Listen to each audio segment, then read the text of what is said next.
దేశవ్యాప్తంగా జనగణనతో పాటు కులగణన చేపడతామని కేంద్ర ప్రభుత్వం నిర్ణయం తీసుకోవడం పట్ల హర్షం వ్యక్తం చేస్తూ సిద్దిపేట జిల్లా హుస్నాబాద్ అంబేద్కర్ చౌరస్తాలో బీజేపీ నాయకులు ప్రధాని మోడీ చిత్రపటానికి పాలాభిషేకం చేశారు. దేశాన్ని అత్యధిక కాలం పాలించిన కాంగ్రెస్ పార్టీ చేపట్టిన గొప్ప కార్యక్రమమని కేంద్రంలోని బీజేపీ ప్రభుత్వం చేపడుతున్న బీజేపీ నాయకులు అన్నారు. రాష్ట్రంలో కాంగ్రెస్ పార్టీ చేపట్టిన కులగణన సర్వే వల్ల కేంద్ర ప్రభుత్వం సర్వే చేపడుతుందని కాంగ్రెస్ పార్టీ నాయకులు గొప్పలు చెప్పుకుంటున్నారని విమర్శించారు. రాష్ట్రంలో కేంద్ర ప్రభుత్వం పటిష్టంగా కులగణన సర్వే చేపట్టి కులాల ప్రాతిపదికన అందరికీ సంక్షేమ ఫలాలు అందేలా కృషి చేస్తోందన్నారు.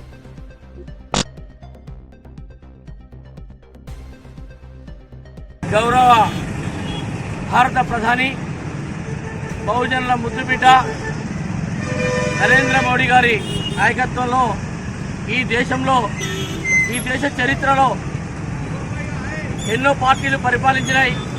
ఎన్నో పార్టీల ఆధ్వర్యంలో ఎన్నో సంస్కరణలు వచ్చినప్పటికీ మొన్న జరిగినటువంటి ఎన్డీఏ క్యాబినెట్ మీటింగ్లో దేశవ్యాప్తంగా జనగణన చేస్తూనే జనగణనలో కులగణనను కూడా తీసుకువచ్చి కులాల ప్రాతిపదికన కులం యొక్క సంఖ్యను నిర్ధారించి తద్వారా అట్టడుగు పేద బడుగు బలహీన వర్గాల అభ్యున్నతే లక్ష్యంగా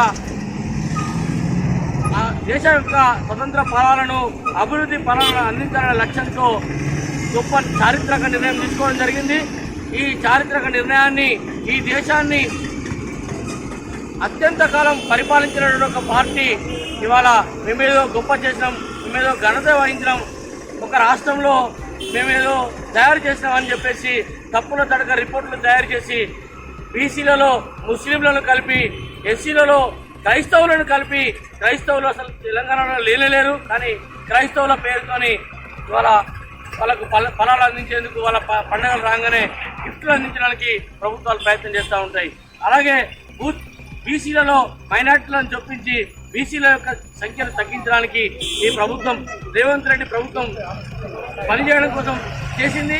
దాన్ని తీవ్రంగా ఖండిస్తూ వాళ్ళ దేశవ్యాప్తంగా కూడా పారదర్శకమైనటువంటి కులగణనను అలాగే జనగణనను నిర్వహించాలని కేంద్ర ప్రభుత్వం ఏదైతే తీసుకున్న ఆ నిర్ణయాన్ని భారతీయ జనతా పార్టీ హుస్నాబాద్ పట్టణ శాఖ పక్షాన హర్షిస్తూ గౌరవ భారత ప్రధాని నరేంద్ర మోడీ గారి చిత్రపటానికి పాలాభిషేకం చేయడం జరిగింది.